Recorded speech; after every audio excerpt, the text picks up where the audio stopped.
자, 196쪽에 일물일권주의인데요. 일물일권주의라는 건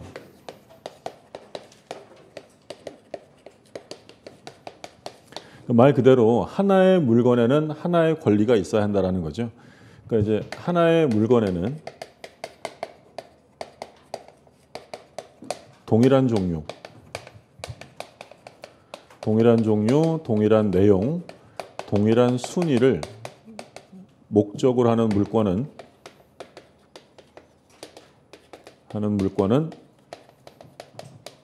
두 개 이상 있을 수 없다. 이게 이제 일물일권주의. 그러니까 채권과는 다르죠. 채권은 뭐 하나를 목적으로 하여 수개의 계약이 체결될 수도 있지만 물권의 경우에는 그렇게 될 수 없다는 거고요. 그럼 이걸 다른 말로 하면 만약에 동일한 종류, 동일한 내용, 동일한 순위가 아니라면 하나만 있어야 돼요? 여러 개 있을 수 있는 거예요? 여러 개 있을 수 있죠. 그래서 양립할 수 있으면 여러 개 존재할 수 있는데 양립할 수 없는 물건은 딱 하나만 있어야 한다는 거죠. 그 물건의 배타성 이런 성질이고. 근데 좀 전에 우리 뭐 봤냐면 물권의 대상은 지금 보시는 것처럼 물건이에요. 원칙적으로 물건. 원칙적으로 물건인데 예외적으로 뭘 대상으로 할 수 있다고 했어요? 권리를 대상으로 하는 물건이 있을 수 있다. 그 대표적인 게 아까 뭐 봤냐면 저당권. 그러니까 지상권이나 전세권에다가 저당을 잡을 수 있다는 거죠. 그러면 여기서 개념을 좀 보면 땅이 하나 이렇게 있는데 이 한 필 토지에 갑이라는 사람이 소유권을 가지고 있어요. 이 땅을. 근데 이 땅에 대해서 을이 소유권을 같이 가질 수 있어요? 없어요? 이건 안 되죠. 이게 만약에 인정되면 하나의 땅에 똑같은 물건이 몇 개가 있냐면 두 개가 있을 수 있다. 그건 안 된다는 거예요. 그럼 만약에 갑이 소유권을 가지고 있는 부동산에 을이 소유권이 아니라 전세권을 가질 수 있어요? 없어요? 있죠. 이거는 성질이 다르기 때문에 얼마든지 양립할 수 있다는 거예요. 그건 두 개 이상 있을 수 있다. 우리 저당권도 생각해 보면 예를 들어서 A은행에서 1순위, B은행에서 2순위, 저당권이 여러 개 달릴 수 있잖아요. 순위를 달리해서 하는 건 상관없어요. 근데 양립할 수 없는 물건이 충돌될 수는 없기 때문에 그때는 하나만 있어야 한다는 거고요. 근데 이 물권의 대상이 되는 물건은 어떤 물건이 되냐면 현존해야 한다고 있고요. 그리고 특정돼야 되고 독립한 물건이어야 한다. 그러니까 물권의 대상이 되려면 현존해야 되고 특정돼야 되고 독립성이 있어야 한다. 현존해야 한다는 것은 지금 존재하지 않으면 물권은 성립할 수 없다는 거죠. 그러니까 이건 이제 비교될 수 있는 게 채권이랑은 달라요. 계약. 그러니까 계약이라는 건 반드시 물건이 지금 있어야만 계약할 수 있어요. 장래 물건을 미리 계약할 수 있어요. 미리 할 수 있어요. 근데 그 물건에 대한 물권, 예를 들어 소유권이 인정이 되려면 장래 물건에 대해서는 인정할 수 없고요. 그 물건이 있어야 돼요. 현재 있어야만 물권이 성립할 수 있는 거고, 그리고 물건은 어때요? 특정돼야 돼요. 특정되지 않으면 물권이 성립될 수가 없다라는 거죠. 그러니까 예를 들어서 뭐 장난감 가게 갔는데 장난감이 되게 많아요. 그럼 그 중에서 제 소유권, 물권이 하나 성립하려면 그 많은 장난감 중에 하나가 어떻게 돼야 돼요?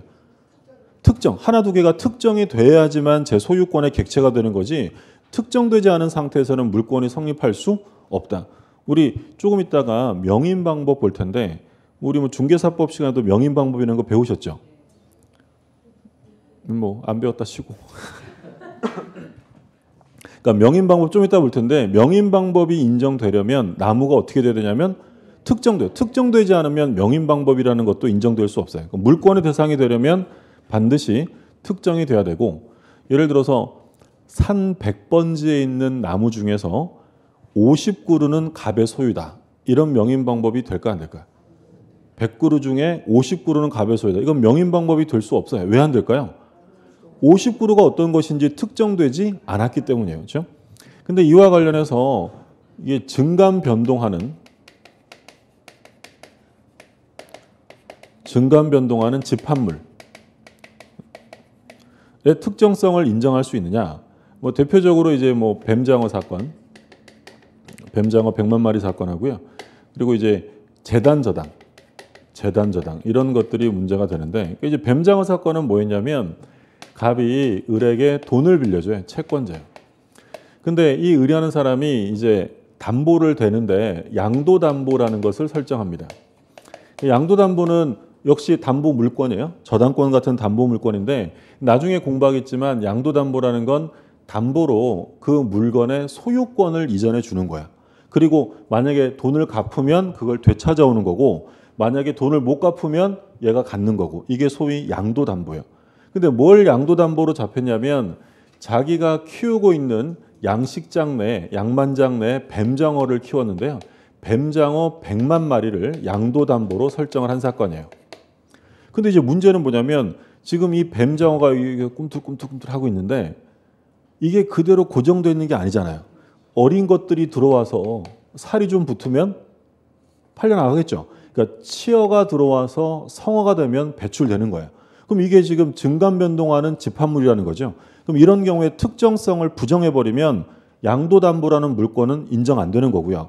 이런 경우에 특정성을 인정해 줄 수 있다면 가능하다는 거예요. 우리 판례는 특정성이 인정된다라고 해요. 증감 변동하는 집합물이라도 이렇게 범위가 정해져 있다면 특정성을 부정하진 않아요. 그럼 이 경우에 양도담보가 설정이 되는 것이고 또 마찬가지예요. 돈사, 돼지집이죠. 돈사 내에 돼지가 있을까요? 돼지, 다 돼지. 이렇게 돼 있어요. 그럼 돼지가 고정되어 있는 게 아니라 새끼를 낳고 팔려나가고 계속 증감 변동하죠. 그럼 특정성이 상실되어 그래도 유지가 된다는 거예요. 유지가 된다. 이런 경우에 이 돈사 내에 있는 돼지들의 양도담보 물권도 설정 가능하다라는 게 판례예요. 재단저당의 시험에 한번 나왔는데 공장 재단에다가 저당권을 설정해요. 그럼 공장 재단에다가 저당권을 설정하면 공장 토지, 공장 건물, 공장 기계 이런 게 한 방으로 저당으로 들어가요. 그럼 이 경우에 시간이 지나면서 공장 재산에 변화가 있을 거 아니에요. 증감 변동한단 말이죠. 그럼 이런 경우에 특정성이 상실되어 유지되는 거예요. 유지된다. 이런 경우에 재단저당도 인정한다라는 게 판례 입장이에요. 일단 이해되셨죠? 현존하고 특정돼야 되고 그래서 제일 중요한 게 이제 독립성이 있어야 돼요. 독립성이 있어야 한다는 것은 물건의 일부에는 물권이 성립할 수 없다라는 거예요. 자, 보시면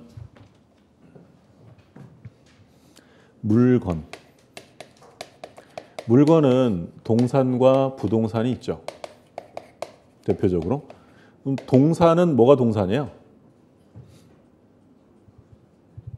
동산은 부동산이 아닌 게 동산인 거지. 부동산이 아닌 물건을 말해요. 자, 부동산은 뭐예요? 설마 동산이 아닌 부동산은 토지 및 그 정착물을 말한다. 우리 민법 99조 1항에서 부동산은 토지 및 그 정착물을 말한다. 99조 2항에서는 동산은 부동산 이외의 물건을 동산이란다. 이렇게 규정하는 거예요. 그러니까 부동산을 정의하고 그 외 것들은 전부 다 동산. 그 대표적인 정착물은 뭐겠어요?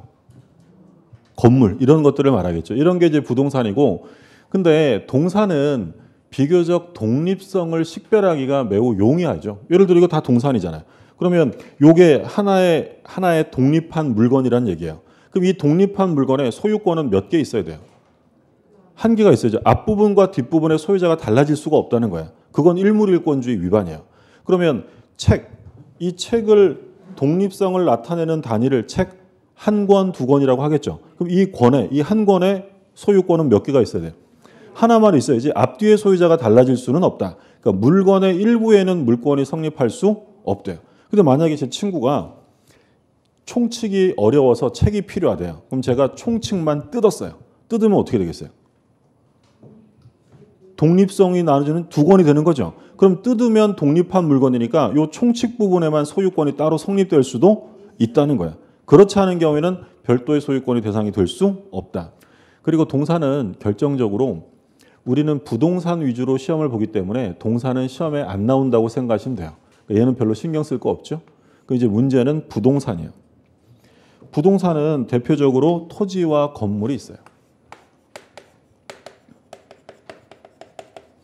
그러면 토지를 생각해 보시면 토지라는 것은 이렇게 국토가 쭉 이렇게 이어져 있어요. 그러면 토지의 경우에는 눈으로 동산과는 달리 눈으로 봐서 이게 어디서부터 어디까지가 하나의 물건이라고 볼 수가 없어요. 그래서 이 동산의 경우에는 인위적으로 독립성을 부여하게 돼요. 지적법상 우리 지적법 공부하잖아요. 그거 뭐 합니까?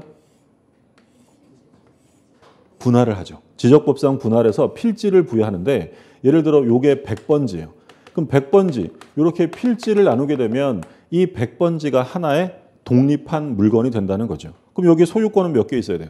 하나. 예를 들어서 갑이라는 사람이 100번지의 소유권을 가지고 있는데 친한 친구 우리 찾아와서 야, 좀만 주라 이럽니다. 그럼 여기다가 이렇게 선을 그어가지고요. 오늘부터 이 선 안에 있는 땅은 네 땅이다라고 을의 소유권이 별도로 성립할 수 있어요? 없어요? 없어요. 이건 지금 뭐니까? 100번지의 일부잖아요.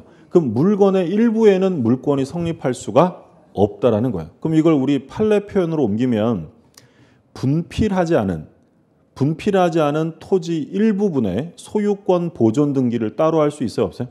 있을 수 없어요. 먼저 분필해서 정 이 사람에게 나눠주고 싶으면 이걸 필지를 나눠야죠. 그럼 이게 100-1번지가 되겠죠. 그럼 100-1번지가 되면 이제 요건 100번지의 일부예요? 독립한 물건이에요? 독립한 물건. 그러면 물권의 객체가 될 수 있다는 거예요. 그래서 분필하지 않은 토지의 일부분의 소유권이 따로 성립할 수는 없다. 이게 토지고요. 건물은 이렇게 한 개 동이 있어요. 한 개 동. 건물은 독립성을 따질 때 원칙적으로 이 한 개 동의 건물을 하나의 물건이다라고 불러요. 그러면 하나의 동에는 소유권이 몇 개 있어야 된다는 거야. 하나가 있어야 돼요. 그게 원칙입니다. 근데 요즘에는 이 높은 건물들 많잖아요. 아파트 같은 거 생각해 보시면 또는 뭐 고층 건물 101호, 102호 소유자가 전부 다 다르잖아요. 그죠? 그럼 이런 경우에는 한 동 건물의 소유권이 하나가 있는 게 아니라 여러 개 존재합니다. 이건 일물일권주의 원칙이 아니라 예외에 속해요. 예외. 우리 그 공유 있죠. 예를 들어서 나중에 공부하겠지만 갑과 을이 이 땅을 2분의 1의 지분으로 공동 소유하고 있습니다. 그럼 이건 일물일권주의 예외예요, 원칙이에요? 만약에 2분의 1의 지분으로 공유한다라고 할 때 소유권이 두 개인데 하나씩 나눠 갖는 거냐 아니면 하나의 소유권을 나누는 거냐 이걸 지금 묻는 거예요. 어떻게 될까요? 하나의 소유권을 지분으로 나누는 게 공유잖아요. 그럼 이건 일물일권주의 예외예요, 원칙이에요? 원칙에 부합하는 거야. 하나의 물건의 소유권은 하나만 있는 거야. 근데 이건 하나의 건물의 소유권이 하나가 아니라 여러 개 존재하는 거죠. 그래서 이건 예외라고 합니다. 나중에 우리가 뭐 등기법이나 또는 집합건물법에 가면 공부할 텐데 이런 것들을 구분건물이라고 불러요.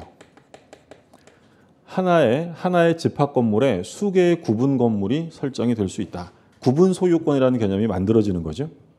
등기법 시간에 혹시 공부하셨나요? 예, 안 하셨다 치고. 근데 이건 예외니까 예외가 되려면 요건을 갖춰야 되는데 객관적으로 구조상, 이용상 독립성이 있어야 돼요. 독립성. 그리고 소유자가 이제 구분행위를 해야 되는 거죠. 구분, 주관적인 요건으로. 그러니까 요 101호가 구조상으로 독립성이 있다는 건 외부와 경계벽으로 차단돼 있어야 되고요. 이용상으로도 독립성이 있어야 돼요. 그러니까 다른 데를 통하지 않고 독자적으로 출입이 가능해야 돼요.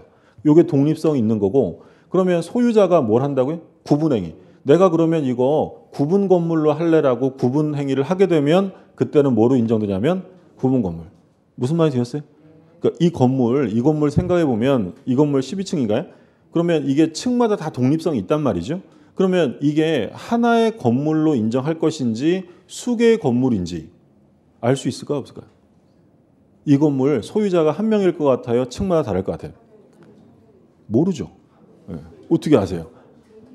알려면 뭘 봐야 돼? 등기부. 제가 만약에 이 건물을 지은 사람이에요. 그럼 제가 이 건물을 지었는데 제가 돈이 일단 많아요. 뭘 굳이 사람들 분양을 해? 나 혼자 다 가져야지. 이러면 제 혼자 등기하면 이 건물은 하나야. 근데 제가 이 건물 지을 때 돈이 필요해서 좀 빌려가지고 지었어요. 그럼 이 돈 갚으려고 지으면서 이거 다 분양을 하는 거예요. 그럼 층마다 분양을 했다는 건 층마다 소유자가 달라지는 거죠. 그럼 이걸 하나의 건물로 할지 여러 개의 건물로 할지는 누구 마음이에요? 네 마음이 아니라 소유자 마음이에요. 그러니까 소유자가 건물을 짓고 객관적으로 독립성이 있고요. 주관적으로 뭘 해야 한다고. 구분행위를 하면 구분 건물이 되는 거고 구분행위 안 하면 이건 여러 개가 아니라 하나로 하는 거예요. 이게 나중에 이제 등기법에 가면 구분 등기하면서 공부를 하실 거예요. 그래서 지금 보시는 것처럼 일단 원칙에 대한 걸 봤어요. 부동산은 토지에 대해서는 필지 단위로 독립성을 부여하고요. 건물은 동단위로. 자, 그럼 이제 지금부터 예외가 나와요. 자, 그럼 예외라는 건 뭘 말하냐면 부동산 일부에도 물권이 성립될 수 있다라는 거예요. 첫 번째, 한필 토지 일부.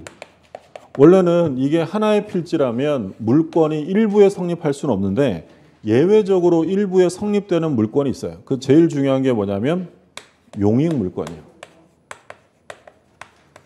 우리가 다음 주에 물권의 종류 쭉 볼 텐데 용익 물권은 뭐 하는 거냐면 사용, 수익, 남의 것을 빌려 쓰는 물권인데 우리 민법은 용익 물권으로 세 가지를 규정해요. 지상권, 지역권, 전세권. 그럼 앞에 지상권하고 지역권은 첫 글자가 땅지자죠. 얘는 어디에 설정하는 거냐면 땅, 토지에만 설정이 돼요. 근데 전세권은 보통 어디 설정하죠? 건물에 많이 하죠. 전세권은 토지뿐만 아니라 건물에도 설정될 수 있어요. 그러면 빌려 쓸 때는 반드시 전부를 빌려 써야 해요? 일부만 빌려 써도 돼요? 일부만. 그래서 이 용익물권의 경우에는 일물일권주의 예외로서 일부에 설정될 수 있다. 예를 들어 이게 하나의 건물이라고 한다면 우리 학원이 이 건물을 빌렸을 때 전세권을 설정할 수 있잖아요. 그러면 이 경우에 전부가 아니라 일부에 설정할 수도 있다는 거예요. 굉장히 중요하고요. 용익물권. 그러면 은행에 돈 빌리고 저당 잡히는 경우 있죠. 그럼 저당권은 건물 일부에 설정될 수 있어요? 없어요? 될 수 없겠죠. 예를 들어서 방 한 칸에만 전세권 설정이 될까요? 안 될까요? 전세권은 빌려 쓰는 거니까 일부에 설정이 돼요. 근데 방 한 칸만 저당 잡히는 게 돼야 안 돼요?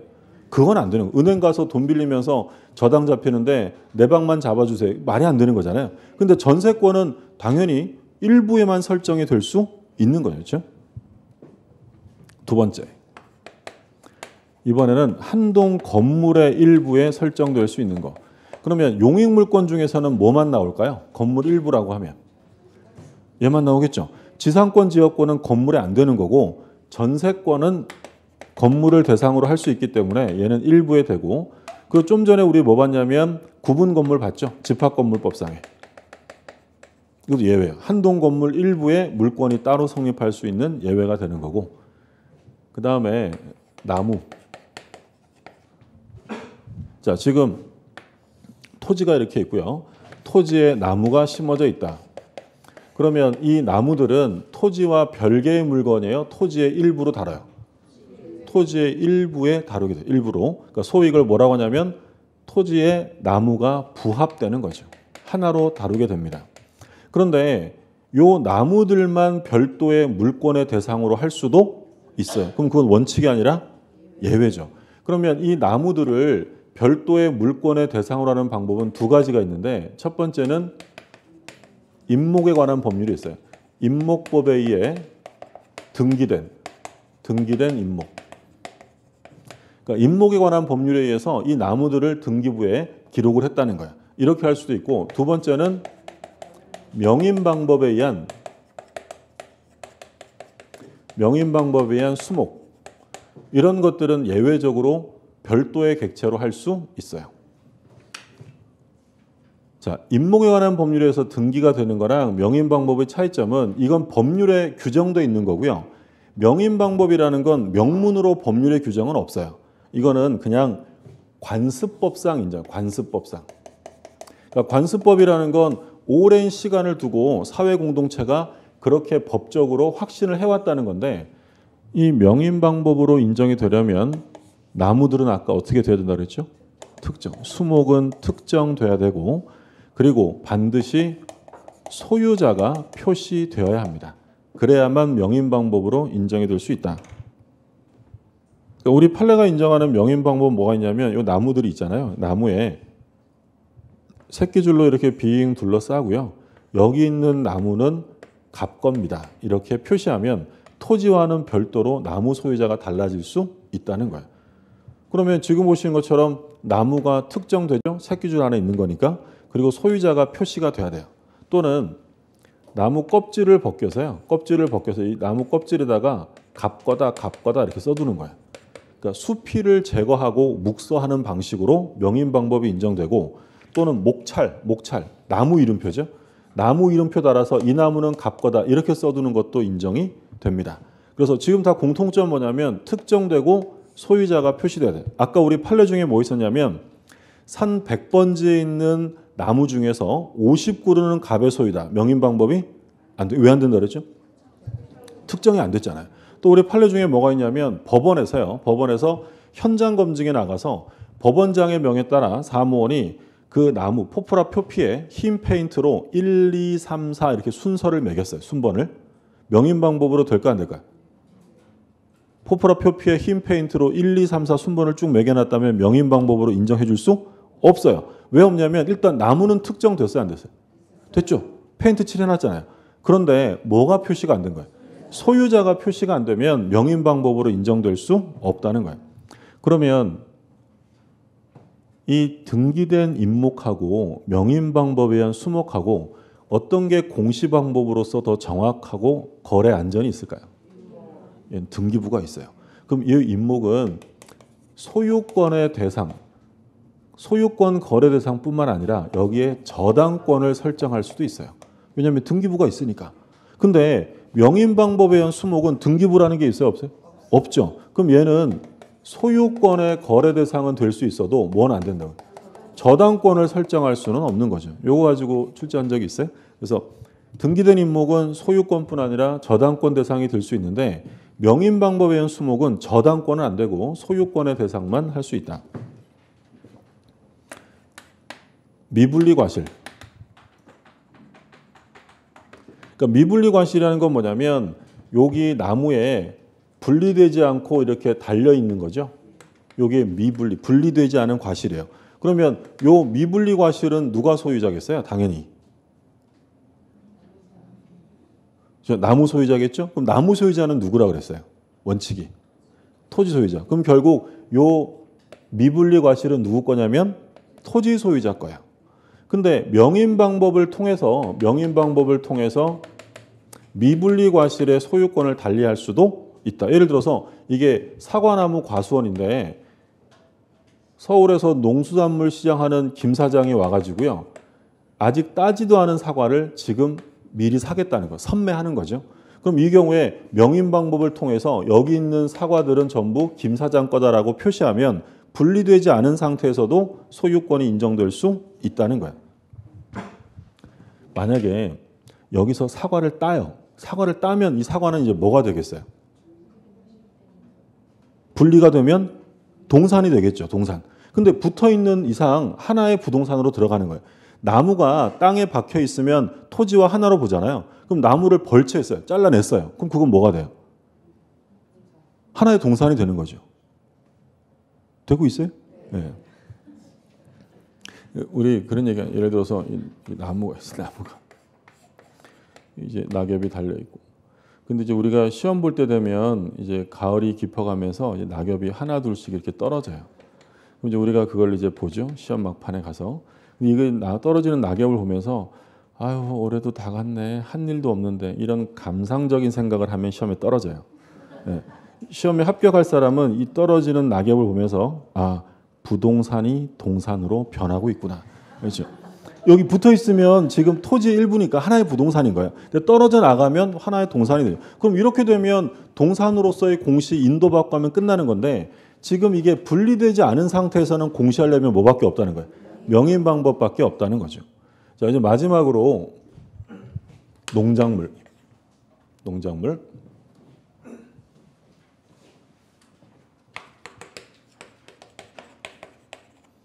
자, 토지가 있고요. 갑이 소유하고 있는 토지인데 을이 아무런 권한 없이 여기에 농작물을 재배합니다. 이 농작물, 뭐 벼라든지 쪽파 뭐 이런 것들을 재배했어요.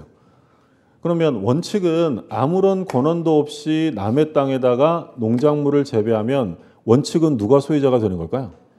여기에 부합되는 게 원칙이겠죠.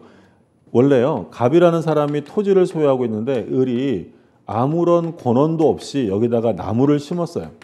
그럼 이 나무는 누구 거냐면 토지 소유자가. 그럼 이따만한 나무도 권한이 없는 사람이 심으면 토지에 부합되는데 요 조만한 농작물도 당연히 부합되는 게 원칙이에요. 근데 우리 판례는 예외적으로 농작물의 경우에는 언제나 누구 거라고 했냐면 경작자 소유가 된다라는 것이 판례 입장이에요. 왜 그러냐면 이건 농작물은 비교적 단기간 안에 재배가 가능하고 그 기간 동안 을이 끊임없이 관심과 노력을 기울여서 발생하는 것이기 때문에 소위 생산주의 입장에 따라 경작자 소유다라고 합니다. 물론 모든 건 아니고요. 성숙해야 돼요. 성숙.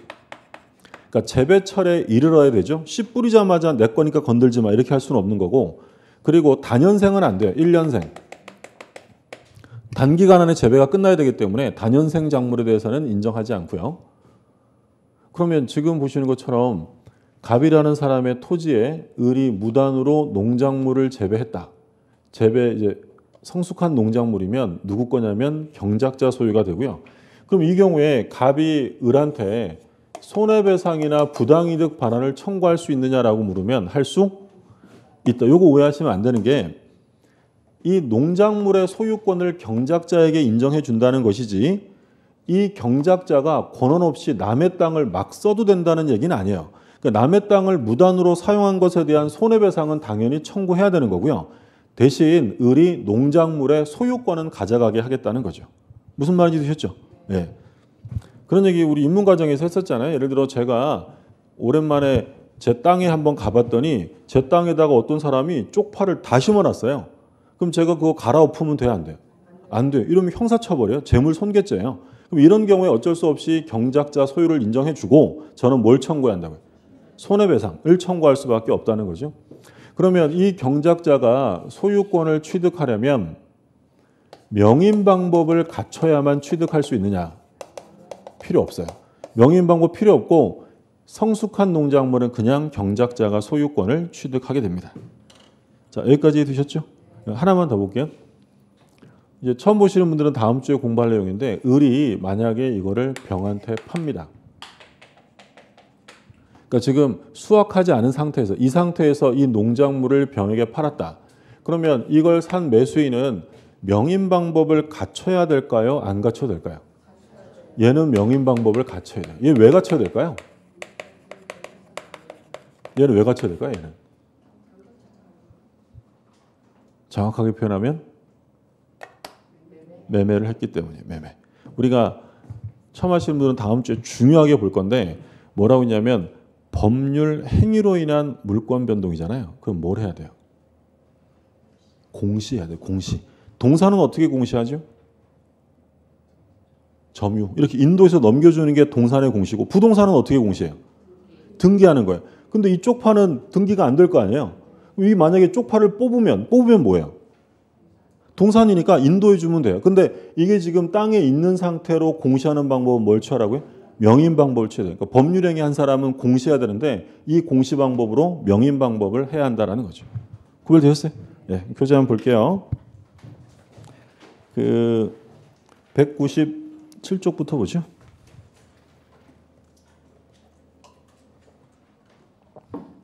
판례박스에 제목에 줄 거두세요. 190쪽 맨 위에 하나의 부동산 중 일부분에 관하여 소유권 보존 등기를 격려하거나 하나의 부동산에 관해 격려된 소유권 보존 등기 중 일부에 관한 등기를 말소하는 게 허용되느냐? 안 된다는 거야. 일물일권주 위반이니까.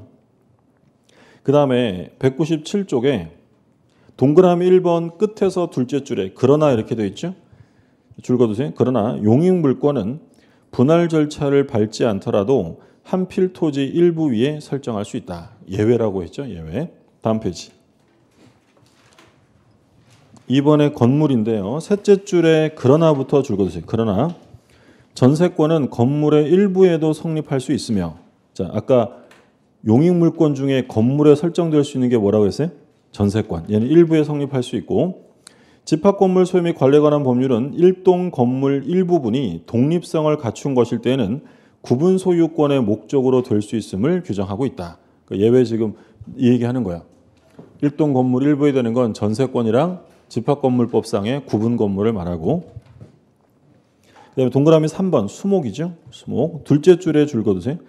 임목에 관한 법률에 의하여 등기된 임목과 관습법상 인정되는 명인 방법을 갖춘 수목의 집단은 독립하여 거래 객체가 될 수 있다. 그리고 기억에 등기된 임목이 나오죠. 등기된 임목은 그 둘째 줄에 뭐라고 되냐면 이는 토지와는 독립된 부동산으로 소유권과 저당권의 객체가 된다. 그러니까 일단 임목법에 의해서 등기하게 되면 토지와 별개의 부동산으로 봐줘요. 그리고 소유권뿐 아니라 뭐야? 저당권 대상이 되고, 그다음 니은에 명인 방법 나오는데 말씀드린 내용들 쭉 나와 있고 오른쪽 페이지에 10번에 줄 그어두세요. 10번에 명인 방법에 의해 공시되는 물권은 오직 뭐에 하나요? 소유권에 하나므로 양도담보 설정은 가능하지만 저당권 설정할 수는 없다. 양도담보는 아직 공부 안 했는데 아까 우리 뱀장어 얘기하면서 봤죠. 양도담보라는 건 담보로 돈을 빌리고 담보로 뭘 이전해 주는 거라고 했어요. 소유권을 이전해 주는 게 양도담보라고 했죠. 그러니까 소유권에 관한 거니까 이 명인 방법에 의한 나무들도 양도담보는 돼요. 근데 뭘 설정할 수는 없다고요? 저당권 설정은 안 되고. 그 다음에 4번에 농작물에 별표해 두시고요. 타인 소유 임야에 권한 없이 식지한 수목의 소유권은 임야 소유자에게 귀속하지만, 그러니까 나무는 권한이 없으면 토지에 부합이 되는 거예요.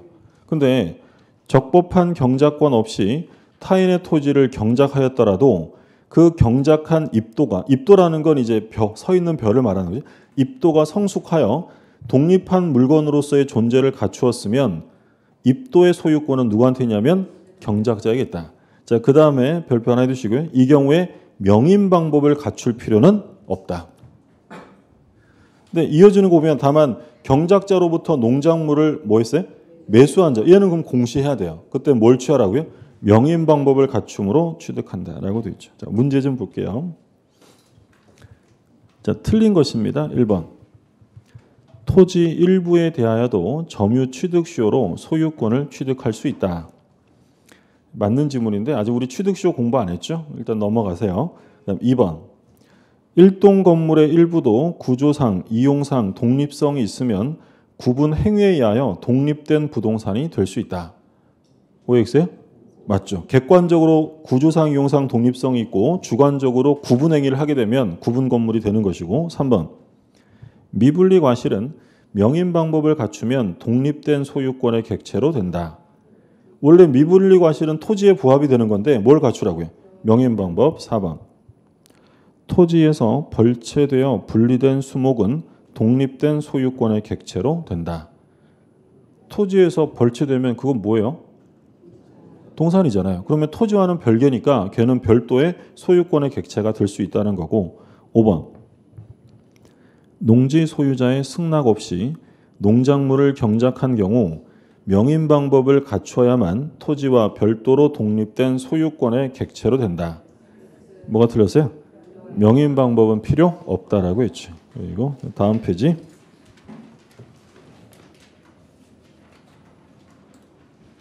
자, 물권 법정주의가 나오죠. 185조. 물권은 법률 또는 관습법에 의하는 외에는 임의로 창설하지 못한다.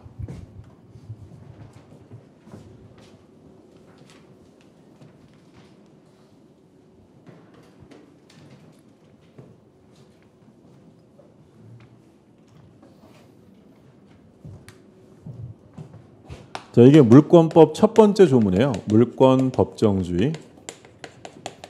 그러니까 간단하게 말하면 물권은 법으로 정할 거니까 개인들이 알아서 만들고 이러지 말라는 거예요. 물권은 법률 또는 관습법에 의하는 외에는 임의로 창설하지 못한다. 그러니까 물권을 만들 수 있는 것은 법률 아니면 관습법이에요. 그러니까 다른 말로 하면 당사자가 임의로 창설할 수 있느냐? 이건 안 된다는 거죠. 법률이나 관습법으로만 만들 수 있다. 그럼 몇 가지 이제 조심하실 점은 법률이란 말이 나왔죠. 법률. 우리 이제 법에서 일단 제일 기본적으로 법 중에 최고법, 으뜸되는 법은 뭐겠어요? 헌법이죠. 헌법. 헌법 다음에 뭐가 나오냐면 법률이 나와요. 법률. 그 다음에 뭐가 있냐면 명령. 규칙, 시행규칙. 그러니까 명령이라는 건 대통령령을 말해요. 대통령령. 그리고 규칙, 시행규칙은 각부 장관령이에요. 그러면 실질적으로 명령이나 시행규칙도 법규범위 아니에요. 법규범위죠. 그래서 얘네들을 통칭해서 이제 실질적 의미의 법률이라고 부르는데 물권을 창설할 수 있는 것은 다른 건 안 되고 뭘로만 된다고요? 법률로만 돼요. 명령이나 시행규칙 가지고는 물권을 창설하거나 제한할 수 없다는 거예요. 그러니까 차이점은 뭐냐면 명령이나 시행규칙은 어디서 만들어요? 대통령령, 각부, 장관령이면. 우리가 소위 이제 삼권 분립이라고 하죠. 입법부, 행정부, 사법부가 있는데 대통령령이나 각부, 장관령 어디서 만들어요? 행정부에서 만드는 거예요. 법률은요? 국회가 만들죠. 그러면 국회는 뭐예요? 우리의 대표자라고 했죠. 요즘 들어 점점 아닌 것 같지만 그죠? 그러면 우리 손으로 뽑은 우리의 대표자가 만든 법률로서만 물권을 창설하고 제한하는 것이지 정부가 일방적으로 만든 명령이나 시행규칙 가지고는 물권을 창설하거나 제한할 수가 없다는 거예요. 그럼 만약에 지문에 물권은 법령으로 창설할 수 있다라고 하면 오해했어요. 틀리죠. 법령이라는 건 법률뿐만 아니라 명령, 시행규칙이 들어간다는 거잖아요. 그건 안 되네요. 법률로서만 할 수 있고 그리고 또 뭐로 할 수 있냐면 관습법으로 할 수 있다. 관습법이라는 건 뭐였냐면 일단 관습법하고 관습은 달라요. 뭐 당연히 다르죠. 하나는 법이고 하나는 법이 아니니까. 그러니까 관습법이라는 것은 일정한 관행이 거듭되어 오다가 사회 공동체에 법적인 확신을 얻게 되면 이렇게 되면 관습법이라고 하고요. 그러니까 일정한 관행이 거듭되어 오다가 사회 공동체의 법적 확신에까지는 이르지 못했으면 그냥 그 지역의 관습이다라고 불러요. 그러니까 차이점은 공동체가 법적 확신을 했느냐 안 했느냐의 차이점이에요. 했는지 안 했는지 어떻게 할 거예요? 결국 누가 판단한다는 거예요? 법원이 이러한 것은 관습법이다라고 인정하면 그때부터는 관습법이에요. 소위 이제 학설상으로 이제 뭐 국가 승인설 이래가지고 법적 확신을 얻기 위해서는 결국 개별적으로 법원이 판단할 거고요. 그렇지 않은 경우에는 그냥 관습에 지나지 않는다. 무슨 말인지 드셨죠? 그러니까 관습법이 되느냐 안 되느냐는 우리가 생각할 문제가 아니에요. 사실상으로는. 어디서 결정한다는 거예요. 법원에서 이걸 관습법이다라고 한다면 인정해 주는 거예요. 그래서 관습법도 역시 뭐예요? 법이에요. 그럼 만약에 지문에 물권은 법률 또는 관습으로 창설할 수 있다라고 하면 오해했어요. 관습으로 안 돼요. 관습법으로만 할 수 있어요. 이렇게만 해야지 임의로 창설하는 것은 인정해 줄 수 없다. 그럼 왜 그러냐? 우리 민법은 사적 자치고 자유롭게 하는 게 원칙인데 왜 법이 이렇게 깐깐하게 강제하느냐? 성질 때문에 그래요. 물권은 상대성이에요, 절대성이에요? 절대성이에요. 이 물권은 누구에게나 영향을 미칩니다. 절대성이니까. 그러면 계약하는 당사자만 알고 있는 물권을 만들면 돼요, 안 돼요? 안 되죠. 그럼 다른 사람들이 알 수가 없고 물권 거래를 저해할 수밖에 없어요. 계약이랑은 달라요. 계약은 모든 사람에게 영향을 주는 게 아니라 당사자 간의 문제, 채권행위예요. 그럼 계약은 법정주의겠어요? 자유가 원칙이에요. 계약은 자유롭게 하는 거예요. 계약은 자유의 원칙이 지배하고 물권은 법정주의가 지배한다라는 거죠. 그러니까 예를 들어서 오늘 두 분이 만나서 새로운 물권을 하나 만들려고 한다. 그러니까 우리 오늘 민법 수업 했으니까 두 사람이 민법권이라는 물권을 만들기로 합의를 했어요. 자, 그럼 새로운 물권을 만들어낸 거죠. 인정돼야 안 돼요? 안 될 수밖에 없는 게 이렇게 만들면 이 물권이 등기부에 기록이 돼야 안 돼? 될 수도 없고 설령 기록이 된다 쳐도요. 다른 사람들이 이 건물 등기부 봤더니 민법권이라고 써 있어요. 뭔지 알아요, 몰라요? 알 수가 없잖아요. 그러면 물권의 절대성에 비춰볼 때 다른 사람들이 알 수 없는 물권이 있어서는 안 된다는 거예요. 그럼 어떻게 할 거냐? 물권은 법이 미리 정해놓겠다는 거예요. 그럼 법이 미리 정해놓으면 여기서 하고 싶은 게 있으면 그 중에 하나를 선택하는 거예요. 예를 들어 저당권이 있다. 그러면 저당권이 있다라고 하면 이 저당권을 선택하면 다른 사람들도 알아요, 몰라요? 당연히 알죠. 이건 뭐 저당권이 뭔지 몰라도 검색해보고 물어보면 다 알 수 있는 거예요. 그래야만 다른 사람들도 알 수 있기 때문에 물권은 마음대로 정하면 안 되고 법이 정한다. 그래서 소위 종류를 강제합니다. 민법이 8가지 물권을 정하고 있고요. 관습법상 인정되는 물권 이런 종류를 강제하고 또 뭘 강제하냐면 내용을 강제해요. 그러니까 이건 무슨 얘기냐면 예를 들어서 저당권이라는 물권을 선택했어요. 합의해서 이걸 설정하기로 했다. 그러면 이거 선택했으면 종류강제 위반이에요? 종류강제는 지킨 거예요? 지켰죠. 선택했으니까. 근데 저당권이라고 이름을 붙여놓고 그 안에 있는 내용은 법률과 다르게 자기들끼리 새로운 내용을 만들어냈어요. 다른 사람이 알아요? 몰라요? 모르죠. 그러니까 종류만 강제해서 될 일이 아니라 모두 내용까지도 강제를 해야 한다는 거죠. 그게 물권 법정주의에 대한 개념이에요. 그래서 이 물권 법정주의는 임의 규정이에요? 강행 규정? 강행 규정이에요. 그래서 물권법은 첫 번째 조문이 강행 규정으로 시작해요. 그래서 물권법은 계약법과는 다르게 강행적인 요소가 많다라고 생각하시면 돼요. 다른 사람에게도 영향을 주기 때문이고 그래서 그 괄호 3번에 보시면 물권 법정주의 내용이라고 해서 동그라미 1번 제목에만 줄거두세요. 법률 또는 관습법 이렇게 되어 있죠. 둘째 줄 마지막에 명령이나 규칙은 물권 성립의 근거가 될 수 없다. 법률로 만드는 거고요. 그 다음에 동그라미 2번에 임의로 창설하지 못한다.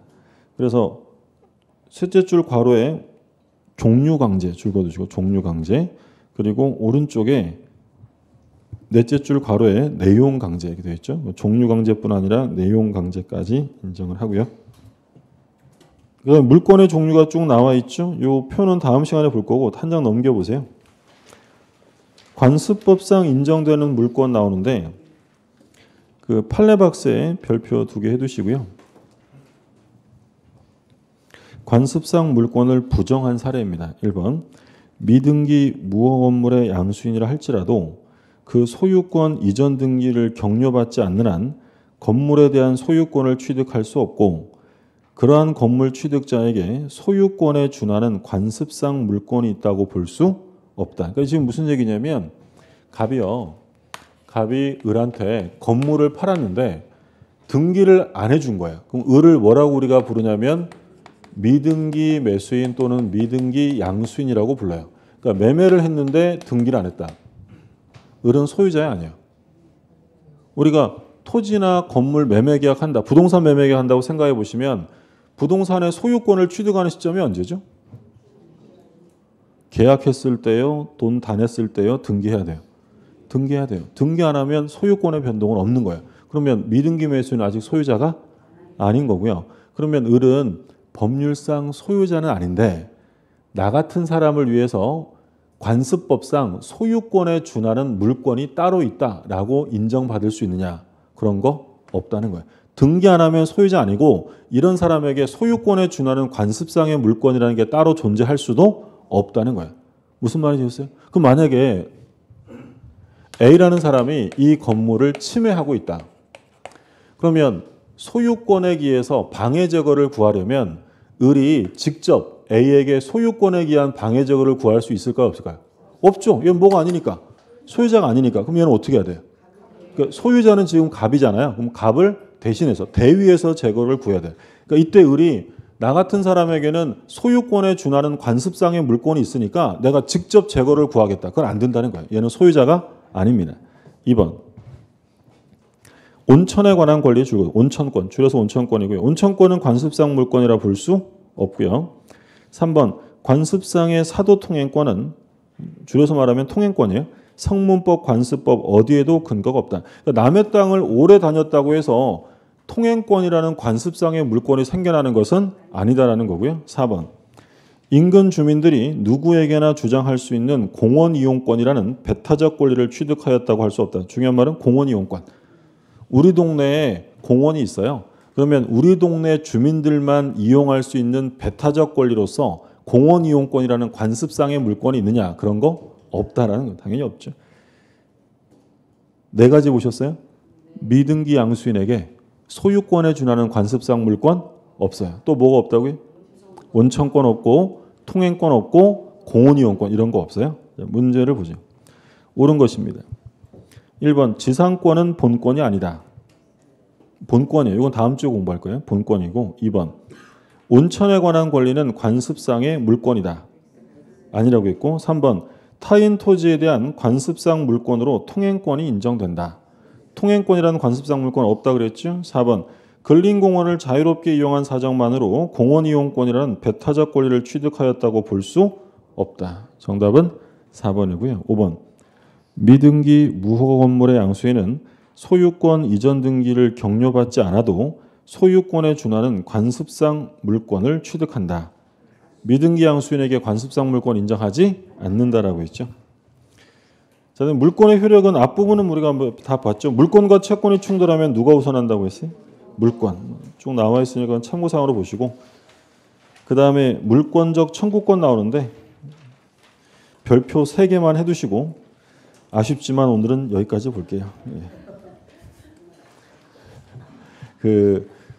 다음 주에는 설 연휴 있어서 화요일 날 수업이 없고 목요일 날 수업이에요. 목요일 날 수업이니까 설 잘 세시고요. 목요일 날 건강한 모습으로 뵙죠. 예, 고생하셨습니다.